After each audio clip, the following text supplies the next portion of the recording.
Buenas noches, querido público del Popular. Estamos aquí en Cartagena, en el Centro de Convenciones, finalizado el tercer encuentro internacional de medios comunitarios, alternativos y digitales.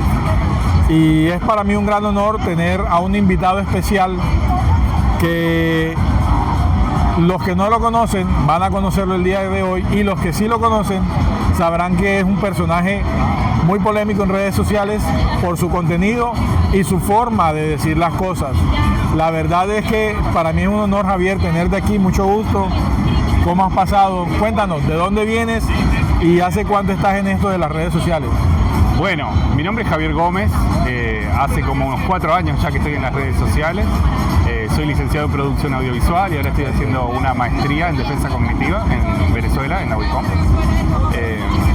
Y bueno, acá estoy, vine invitado al Festival de Medios Alternativos.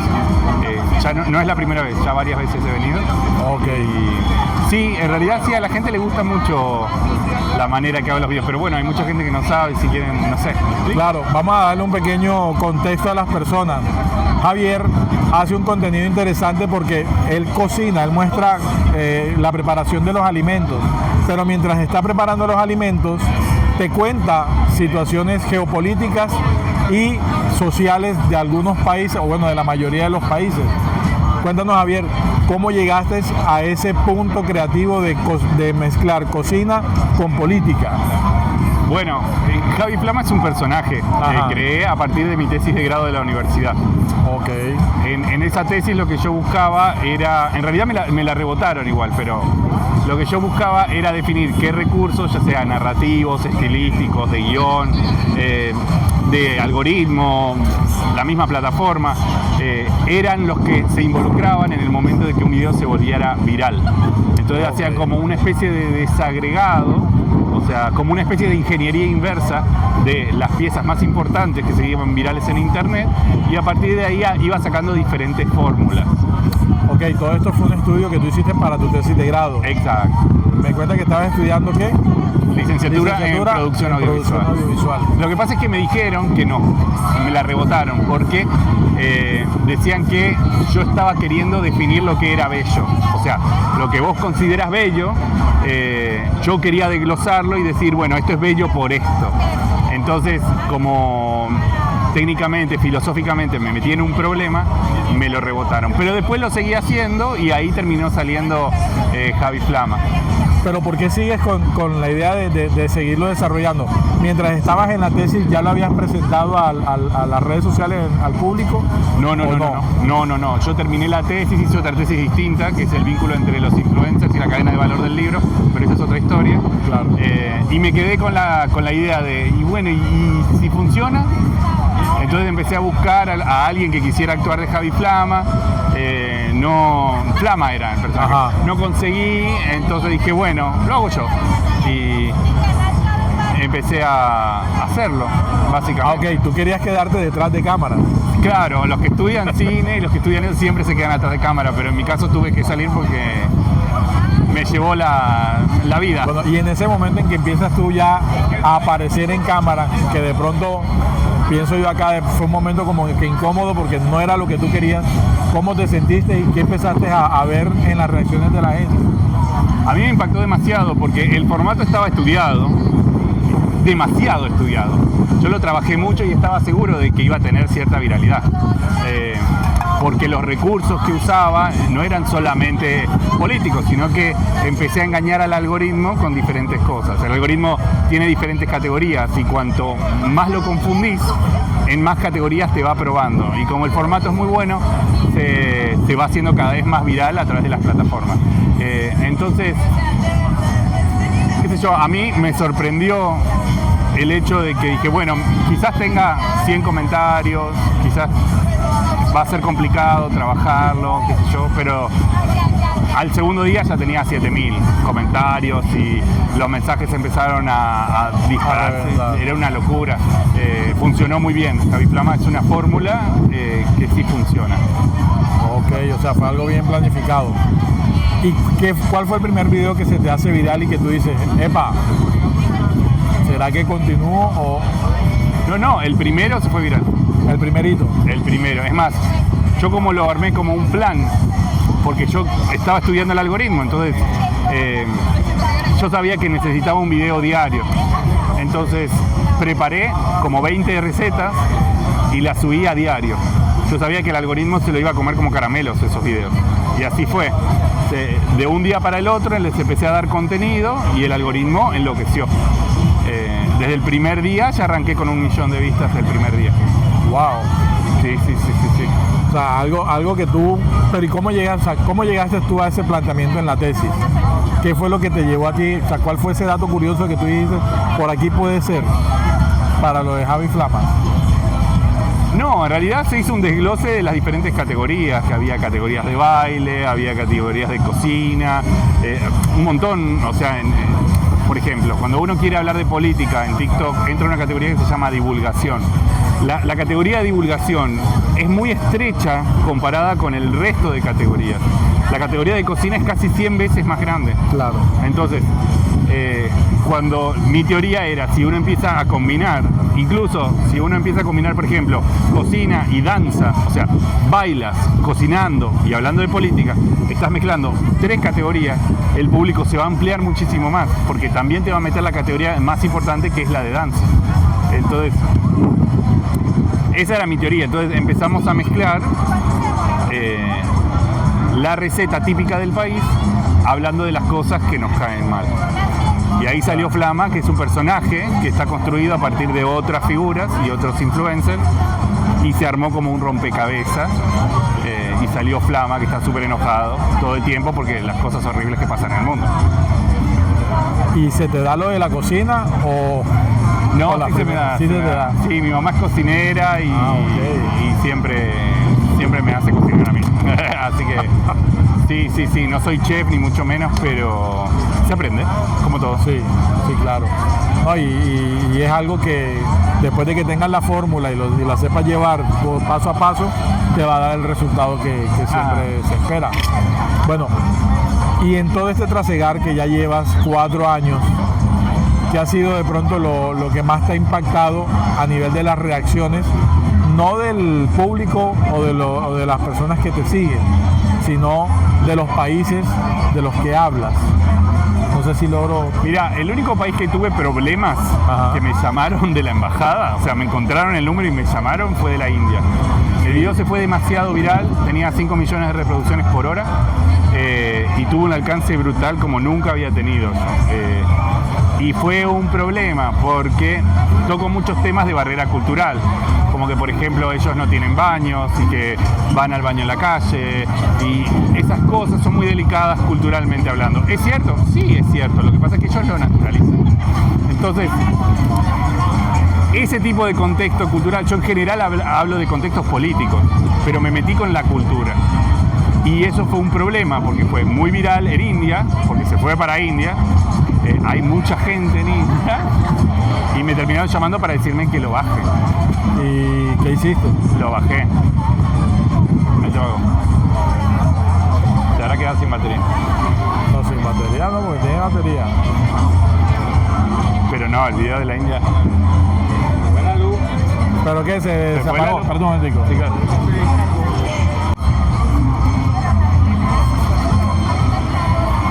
Ok, después de este fallo técnico, estamos sin luz, continuamos. Estábamos hablando de la India. Ellos te llaman, ¿cuál es tu reacción?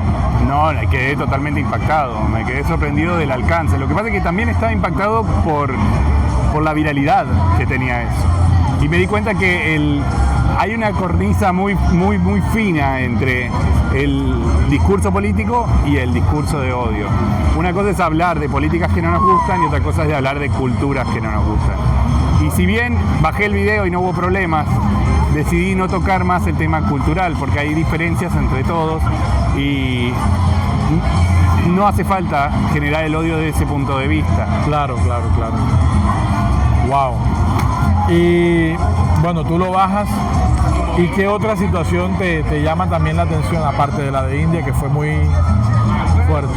No, en general los videos son muy predecibles, se van virales como uno más o menos lo tiene estimado. Planificado. Sí. lo que me llamó la atención fue, bueno, lo que pasó en Venezuela, que terminé viviendo en Venezuela, me anoté en una maestría de comunicación política y bueno, ahora voy por la mitad. Nos llevó a entrevistas, tuve entrevistas con Nicolás Maduro, tuve entrevistas con... ¿cómo se llama? Ay, me olvidé. con Rafael Correa. Lo cual me llamó mucho la atención, porque de pronto los presidentes te empiezan a ver y te comparten, entonces es un montón, o sea, el presidente del país... ¿Eso estaba calculado, ese tipo de reacciones con presidentes? No, para nada. ¿Y cómo te sorprendes tú en ese pedazo? O sea, ¿qué piensas cuando ya un primer presidente te llama? No, incluso Evo Morales también, o sí. sea, sí. No, es un impacto total. O sea, creo que no soy consciente también del alcance que tiene. Que un video tenga, no sé, 10 millones de reproducciones, significa prácticamente que te vio mucha gente donde sea que estés. Claro. Y tampoco estaba planificado todo eso, o sea, es raro. A mí, yo no lo hago por el ego, lo hago por experimentar y por trabajar el tema de la política también. Y bueno, vamos a ver para dónde va todo esto. No, claro. Y bueno, ¿tú empezaste en TikTok o qué otras redes tienes también? Empecé con TikTok y después me puse en Instagram. En Instagram. Ajá. O sea, estás manejando las dos redes. Sí, y ahora abrí Twitter, pero es otro ritmo. Claro. Y bueno, de pronto algunos que están viendo la entrevista se preguntarán, ¿eso se monetiza a través de redes sociales? ¿TikTok ya te paga? ¿Instagram o eso todavía no lo ves? TikTok tiene un sistema de monetización muy particular, más acá en Latinoamérica. No se pagan por vistas, sino por vivos. Uno crea un vivo y arma una narrativa, un relato en el vivo para llegar a monetizar. Como los que hacen las batallas y esas cosas. Se monetiza bastante bien, o sea, los TikTokers de vivo ganan muchísimo dinero, pero tenés que estar todo el día. Si estás todo el día te puede ir muy bien, pero si no, si lo haces poco tiempo, no te rinde tanto, pero sí funciona. O sea, se puede sacar buen dinero, yo creo que sí. Ya, y ese contenido que tú has venido trabajando, ¿lo has monetizado o simplemente cosas externas han llegado a través de ese video? No, por ejemplo, yo armando un vivo de TikTok puedo sacar más o menos $300 por hora, para que te des una idea. Lo que pasa es que hay mucho odio, hay muchas cosas que tenés que tener en cuenta en internet para hacer un vivo, más si estás en política, te expones con ciertas cosas. Es delicado el tema de los vivos, pero sí es rentable. Para que te des una idea, un TikToker de vivos está ganando casi $3.000 por día. Por día. Uno que se dedica profesionalmente, pero ni duerme ni nada, está todo el día en vivo. Y haciendo bromas, vainas, qué sé yo, todo el tiempo. Y manteniendo la atención. Es una lucha desesperada por la atención. Ya es grave, la gente se enferma de tanto que está metida ahí. Pero se gana un sueldo que... Por eso vos lo ves en China, que se ponen ahí con la lucecita, están abajo del puente, se van por ahí caminando todo el día obsesionados. Tiene una mecánica explotadora, te obsesiona y si no sos consciente de eso terminás enfermándote. Es complicado. Y por otro lado, algunas marcas sí intercambian sus productos, me pagan y me ¿Has colaborado con marcas? Sí, con la mayoría. La mayoría de las cosas que muestra y que se ve la marca son acuerdos que van dejando ahí la comida. La comida, qué bien. Ajá. Ya. Bueno, ¿cómo llegas a Venezuela a estudiar allá? ¿A Venezuela? Sí. Había un congreso antifascista y hay un ex amigo que yo tenía que se llama Michelo, que iba a venir para Venezuela, iba a ir para Venezuela y me invitó y fuimos. Y ahí nos quedamos, y ahí hubo muchos problemas porque había un conflicto con el tema de las elecciones, había mucha mala prensa también, había mucho odio en internet y que salgamos a hablar de las cosas buenas en ese momento cuando nadie quería hablar de lo bueno porque todos querían hablar de lo malo. Hizo mucho ruido, se fue súper viral, al estilo India, o sea, 5 millones de reproducciones por hora, ¿entendés? Fue un momento épico y ahí nos empezaron a invitar a diferentes programas de televisión. Yo recuerdo verte en el aeropuerto el aeropuerto, llegando a Venezuela. Ajá. Hiciste algo en el aeropuerto y yo, llegó a Venezuela, bacano. Pero sí noté que había mucho hate en algunos comentarios fuertes. No, el hate no para, es mucho. ¿Cómo lidias con eso? Últimamente no lidio, directamente lo dejo ahí que sea, porque en general cuando alguien me insulta por internet y se ve, hay un fandom que me defiende. Claro. Demasiado quizás gente que se pone muy enojada, se empiezan a pelear y yo no me quiero meter ahí. Ellos mismos como que lo nivelan y se empiezan a bloquear entre ellos. Pero trato de enfocarme en cosas que me sirvan más. ¿No te han tumbado una cuenta? Me han tumbado la cuenta principal. Sí. Sí. ¿No la has recuperado? La he recuperado. Okay. La he recuperado, pero sí, me han tumbado. Y en ese momento cuando te tumban la cuenta, ¿cómo te pusiste? ¿Qué pensaste? No, y está súper mal, qué mal. Y está un poco insultando y hace ese reclamo. Más nada, no hay mucho que hacer. ¿Y cuánto tiempo te duró la cuenta bloqueada? Y 3 meses estuve con la cuenta bloqueada. ¿Pero en esos 3 meses colocaste una cuenta de respaldo? ¿O no? Seguí subiendo en Instagram algunas cosas y esperé. Sí, hay que tener paciencia y resolverlo o no resolverlo y empezar de vuelta, porque una vez que juntás cierta cantidad de seguidores, la gente ya conoce tu cara, tu rostro. Entonces es más fácil recuperar esos seguidores si volvés a subir de una cuenta de cero. Entonces la gente te mira y dice, ay, acá está la cuenta, tac, y entras. No es que perdés los seguidores, o sea, perdés el enlace con los seguidores, pero la gente ya te conoce. Entonces vos empezás a subir, de pronto un video aparece y dices, ay, acá está, tú, y te empiezas a seguir con más facilidad. Claro. Hombre, y bueno, ¿y qué te ha parecido Cartagena, Colombia? ¡Caliente! Hace mucho calor, es muy genial. A mí me gusta, está para ir a la playa, está buenísimo. Y el lugar es, no sé, ya lo pueden ver, no sé si lo están viendo, es una maravilla. Es muy lindo. Es hermosa Cartagena. Y no conozco tanto el casco histórico, voy a dar un par de vueltas ahora. Ah, ok. Bueno, date unas vueltas, conoce Cartagena. Bueno, hasta aquí la entrevista. Javier Gómez, uno de los influencers que más ha dado de qué hablar a nivel mundial desde Latinoamérica, con un trabajo excelente. Sabemos que ya tiene un trabajo pues que no fue casualidad, fue todo formulado y bien planificado. De verdad que nos encanta tenerte aquí en este espacio del Popular. Un mensaje aquí a los seguidores para que los que están viendo pues se animen de pronto a seguir tu ejemplo de continuar y ser contundente en las redes. Bueno, está bien, sí.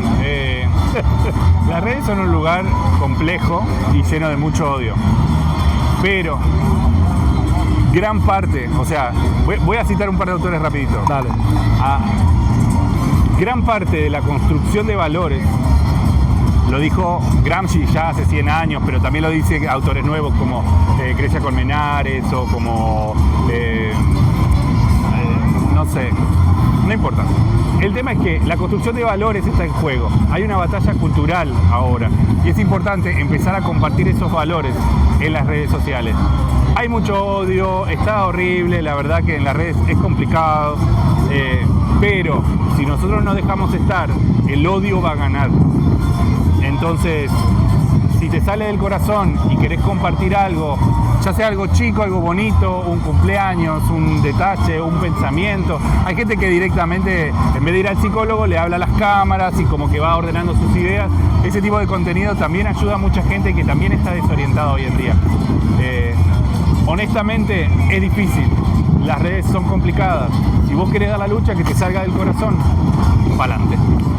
Eso sería. Bueno, ya lo escucharon. Pa'lante en los sueños y en las ganas que tengan de seguir en las redes sociales. Soy Abel Marrugo y esto fue El Popular. Bendiciones.